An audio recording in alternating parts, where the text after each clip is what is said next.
The problem with your garden isn't your soil, your seeds, or your effort. It's your calendar. You are planting by a date printed on a packet, a number calculated as a regional average in a climate that has already changed for a plant that doesn't know what month it is.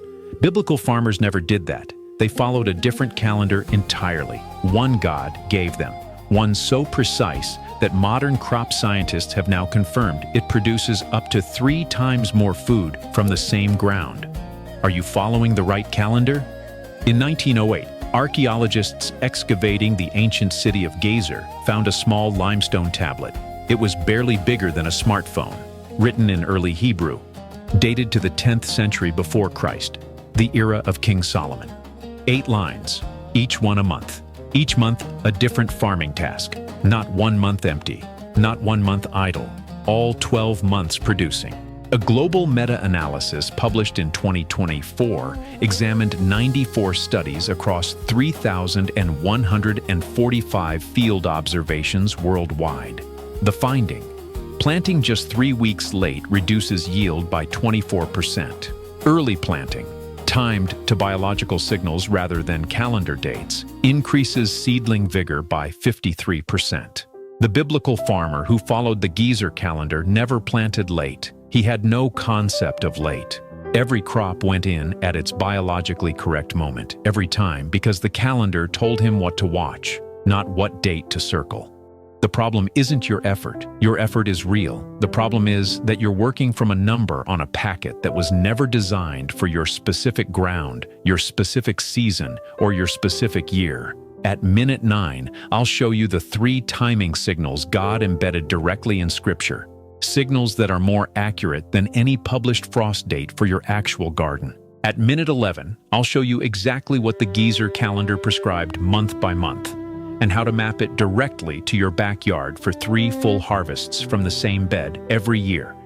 And at minute 13, the complete biblical succession system. 4 practical steps that any gardener can start this week with a $10 tool and a notebook.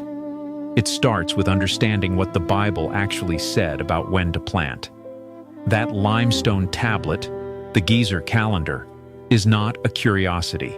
It is the oldest documented planting schedule ever recovered from the biblical world. Archaeologists confirm it dates to the 10th century before Christ. It describes 8 agricultural seasons in a single year. 8, not 4, not 2. 8 distinct periods of productive activity, cycling through every month without pause. 2 months, harvest olives. 2 months, sow grain. 2 months, late planting of vegetables and legumes. 1 month, cut flax and hoe. 1 month, harvest barley. 1 month, harvest wheat. 2 months, prune vines.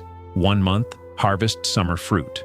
12 months, 12 tasks. No month wasted. No ground idle. The modern suburban gardener plants in May and pulls everything out in September.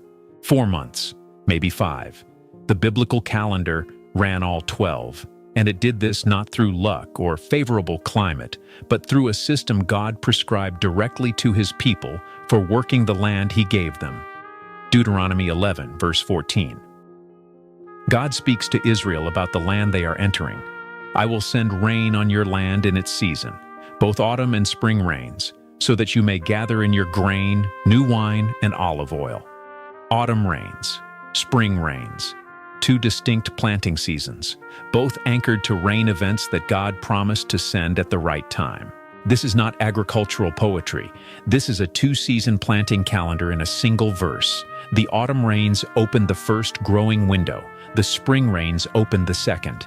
A farmer who understood this, who watched for the early rains in October and planted immediately, then watched for the latter rains in March and responded, was running 2 full growing cycles per year from the same ground, guided by a signal God had promised to provide. Before you do anything else in this video, stop and do this test right now. Pull out your phone or a piece of paper. Write down the month you first planted something in your garden last year. Now, write down the month you put in your last planting. Count the months between them. Most gardeners will count 4 months, 5 at most, May to September. Now look at the Gezer calendar. It ran 12. you are using 1/3 of the growing potential God built into the land. That gap, those 7 or 8 months your ground sits idle, is not winter. It is a second and third growing season you do not know you have. Cool season crops thrive in soil that warm season gardeners leave empty. Kale, spinach, peas, carrots, beets, they do not want summer heat. They want the exact conditions your ground offers in March and October. God built those windows into the agricultural year. The Gezer Calendar used them. Most modern gardeners leave them empty. Tier 1 begins with one decision. You will plan 3 crops for every bed, every year. Spring cool season, summer warm season, fall cool season. Write it in a notebook right now, even just for one bed. What goes in first, what replaces it, what comes after that. That is the Gezer Calendar applied to your backyard. It takes 5 minutes once per year to plan, and it turns 4 months of harvest into 9. But planning the succession is only half of it. The other half is knowing exactly when each crop goes in. And this is where the biblical calendar is not just practical. It is scientifically superior to anything printed on a seed packet. Joel 2, verse 23. Be glad, people of Zion, rejoice in the Lord your God, for he has given you the autumn rains because he is faithful. He sends you abundant showers, both autumn and spring rains, as before. The rains came as before, reliably, seasonally, predictably. The biblical farmer did not plant by a fixed date. He planted by an event. When the early rains came and softened the ground, he plowed. When the soil was softened, it was ready. Not before. The rain was the signal. The signal was the permission. Modern crop science has confirmed why this works at a biological level. Iowa State University studied seed germination across multiple soil temperatures. At 58 degrees Fahrenheit, the time to 10% germination is 3 times longer than at 74 degrees. 3 times. A gardener who plants warm season crops the first week of May in 50-degree soil is not gaining time. They are spending 3 times more calendar days for the same result, or worse, losing the seed entirely to rot before germination occurs.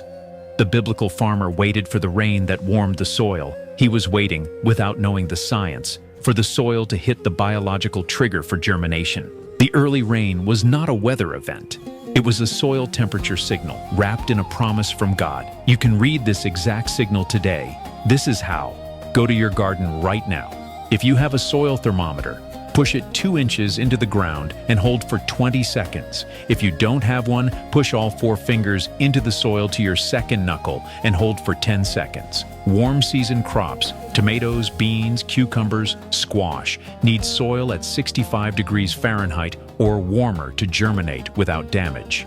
If the thermometer reads below 60 or your fingers feel cold, the ground is not ready. Do not plant. The seed packet's date doesn't know what your soil knows. Your hands do. Cool season crops, peas, spinach, kale, lettuce, need soil at 45 degrees or warmer. That window opens weeks before the warm season window, often in late February or early March. The Gezer Calendar knew this. It prescribed late planting, the second of its 8 seasons, specifically for the cool season crops that could go in when the first warmth softened the winter ground. James 5, verse 7. See how the farmer waits for the land to yield its valuable crop, patiently waiting for the autumn and spring rains. The farmer waits, not anxiously, patiently, because the signal will come. It always came. God promised it would. Tier 2 adds 1 tool and 1 practice to what you just planned in Tier 1. Buy a soil thermometer, $10 at any hardware store. Keep it in the garden. Before every planting this season, push it 2 inches in. Warm season, wait for 65. Cool season, wait for 45. Do not plant before those numbers, regardless of what the packet says. In the same notebook where you wrote your 3-crop succession plan, write the date you first checked soil temperature each spring and the temperature you recorded. Over 3 years, you will have your own personal early rain record, more accurate for your specific microclimate than any published frost date. At minute 1, I promise to show you the 3 timing signals God embedded directly in Scripture. Here is the 3rd one, and it is the most remarkable. Exodus 9, verse 31. The flax and barley were destroyed, since the barley had headed and the flax was in bloom. This verse was written to describe agricultural conditions. The barley had headed. The flax was in bloom. These are phenological markers, biological events that signal a specific point in the growing season. The biblical record is full of them. The barley in its Aviv stage, the green ear stage, was the signal that determined the start of the religious new year. Not a fixed date, a biological event observed in the field. The signal came from the land. The calendar followed it. Modern scientists have a name for this practice: phenology. The USA National Phenology Network tracks these same biological events across every region of the country. Forsythia blooms when soil hits 45 degrees, the signal to plant peas. Dandelion first opens when potatoes are ready to go in. Dogwood at peak bloom marks the safe transplant window for tomatoes. These are not folk traditions. They are the same system biblical farmers used, confirmed by the same science that confirms the soil temperature data. Tier 2, full version.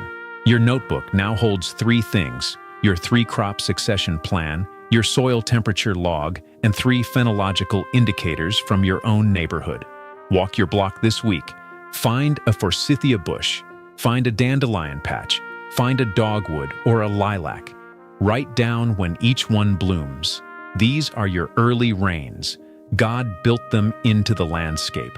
You simply have to learn to read them.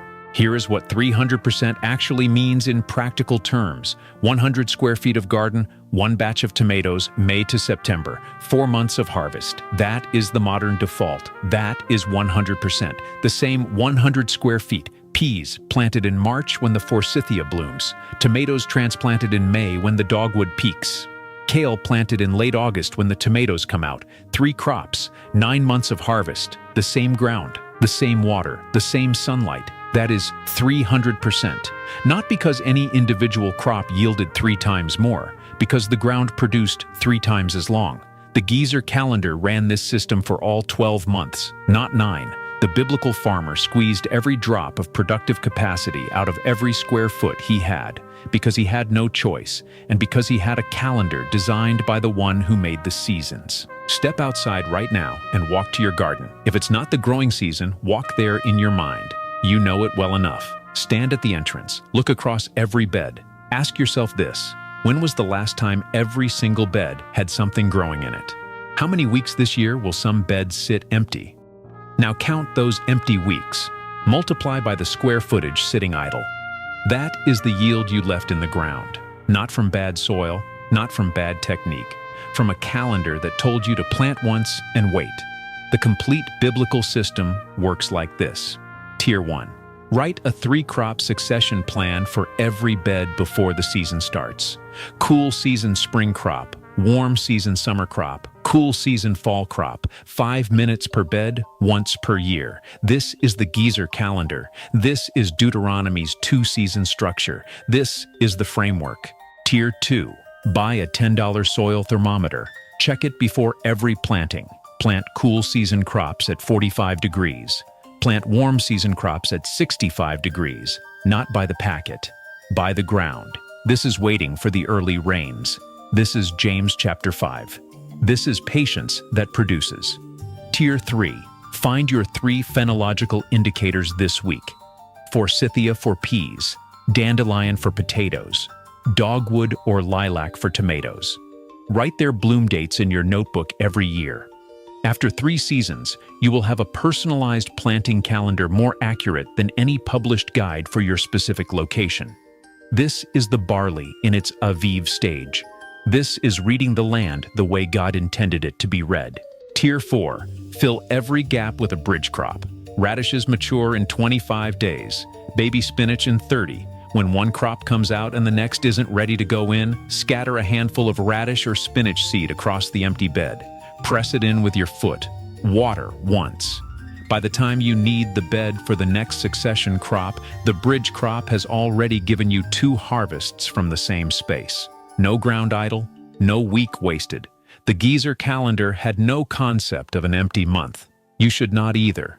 At minute 3, I told you about the Gezer Calendar and its 12 months of agricultural activity. Here is the full modern cost of not following it. A A 2018 study tracked economic losses from planting date errors over 8 years. Lower-performing planting dates produced losses exceeding $280 per acre compared to optimal timing for the home gardener with a 500-square-foot plot that translates directly into plants that never reached their potential. Seeds that germinated slowly in cold soil and then struggled all season, and harvests that came in smaller than they should have. Not because of soil problems, not because of pest damage, because of a date printed on a packet that was never calculated for your ground. But there is one more thing the biblical calendar did that no modern planting guide includes, and this is the part that makes the whole system self-sustaining across decades, not just seasons. Leviticus 23 prescribes the 3 great harvest feasts of Israel: Passover at the barley harvest, Pentecost 50 days later at the wheat harvest, Tabernacles at the final ingathering of grapes and olives. These were not ceremonial dates that happened to coincide with harvests. The harvest was the feast, the agricultural calendar and the worship calendar were the same document. What this means practically, every transition in the growing season was marked. Every crop family had a named moment of completion and a named moment of beginning. The farmer did not drift from one season to the next. He moved through deliberate transitions, each one observed, celebrated, and recorded in the community's shared memory. Your phenological journal is that record. Every time you write down when the forsythia bloomed, when the dandelion opened, when the soil hit 65 degrees for the first time this spring, you are doing what Israelite farmers did when they marked the barley in its Aviv stage and announced the new year. You are building a living calendar out of the land itself. After 3 seasons of keeping that journal, you will know your ground better than any app, any extension service, or any seed company ever could. 3 warnings. If you plant warm season crops at soil temperatures below 60 degrees, do not assume the problem is bad seed when they germinate slowly or not at all. Check the thermometer first. Temperature is almost always the answer. If a phenological indicator blooms early, in a warm February spell, do not follow it immediately for frost-sensitive crops. Use 2 indicators together, not one alone, and never leave a bed empty between successions without at least a broadcast of bridge crop seed. Empty ground compacts, erodes, and loses the biological activity you spent all season building. The modern approach: 1 crop per bed, planted by a date on a packet, harvested once, bed left empty for 7 months. The biblical approach: 3 crops per bed, planted by biological signals God built into the landscape, harvested through 9 or 10 months. The ground never idle. The average American gardener is working 4 months a year from a bed that could work 10. Not because of any deficiency in their skill or their land, because no one told them the calendar God gave them was still available. It is. It has been there the whole time. In the forsythia blooming on your block, in the dandelion opening in your yard, in the rain softening your soil in October, in the warmth that returns to the ground in March. God built the signals. He promised to send them. Your only job is to learn to read them. If this is the kind of grounded, scripture-rooted system you have been looking for, subscribe to Biblical Harvest. Drop how many months you currently use your garden each year in the comments below. I read every one. And send this to someone who plants everything in May and wonders why their neighbor gets twice the harvest. Plant by what the ground tells you, not by what the packet printed. That is the difference between 300% and 30%.